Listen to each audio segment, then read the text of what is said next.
ये हम किस चीज़ के लिए जय कर रहे हैं वो भी आपको आगे वीडियो में बताएंगे। तो दोस्तों, जो लास्ट ब्लॉग में आपने देखा होगा हमने की थी शॉपिंग, उस शॉपिंग के हमने सारे कपड़े कर लिया आज यूज़। कपड़े पहन के हम निकल चुके हैं शादी के लिए। और देखो, जहाँ से हमें कार लेने आने वाली वहाँ हम पहुँच गए हैं। और वहाँ पहुँचने कुछ ही देर बाद हमारी गाड़ी भी आ गई है। गाड़ी में हम सब हो गए हैं विराजमान।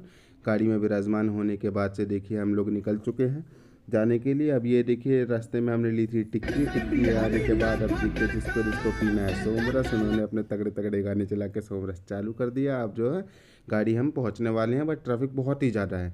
ज़्यादा ट्रैफिक में फंसते फंसते अब मैं भी बावला हो गया था बैठे बैठे गाड़ी में 3 घंटे से ऊपर। पर ये ट्रैफिक ख़त्म होने का नाम ही नहीं ले रहा था। इतनी सारी गाड़ियाँ देखते देखते देखते देखते गाड़ी गाड़ी सारी गाड़ी के मेरे को नाम याद आ गए। अब यहाँ रुके हम पानी वानी लेने के लिए। पानी वानी लेने के बाद देखिए हम लोग पहुँच गए गाँव एरिया में। यहाँ पे देखिए एकदम सुनसान सड़क। अब हम लोग पहुँच गए हैं शादी के लोकेशन पे। पर शादी के लोकेशन पे जाने के लिए हमें थोड़ा बहुत पैदल भ्रमण भी करना पड़ेगा।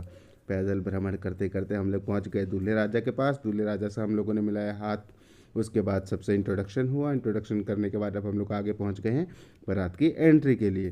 बारात की एंट्री हो चुकी है। यहाँ पे अब होगा रिबिन कटिंग का कार्यक्रम।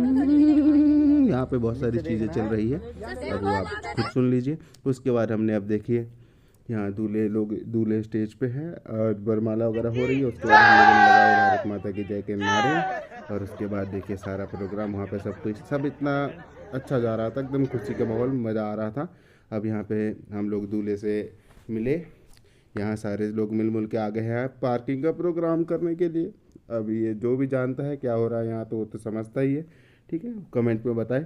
अब हमने लिया कुछ खाने पीने का सारा सिस्टम, पूरी थाली लोड करके खाना पीना खाने को हो गया तैयार। अब हमने खाया पहले भरपेट खाना, क्योंकि बहुत दूर चल के आए हम। उसके बाद ली दूल्हे के भाई से एकदम अपने दोस्त से जाने की इजाज़त। उसके बाद अब हम लोग निकल गए हैं वापस अपने घर पे। अब देखिए फिर से रात में ही वही रात में ही तगड़े तगड़े गाने, पुरानी गाने, और बस चलाते चलाते अब हम लोग पहुँचने वाले अपने घर के लिए। घर पहुँचने से पहले हो गई थी पूरे सुबह के 4 बज गए थे। गाड़ी रोकी हमने और पी चाय। अब मिलते हैं आपसे अगले ब्लॉग में, बताना कि क्या हो रहा था पार्किंग में।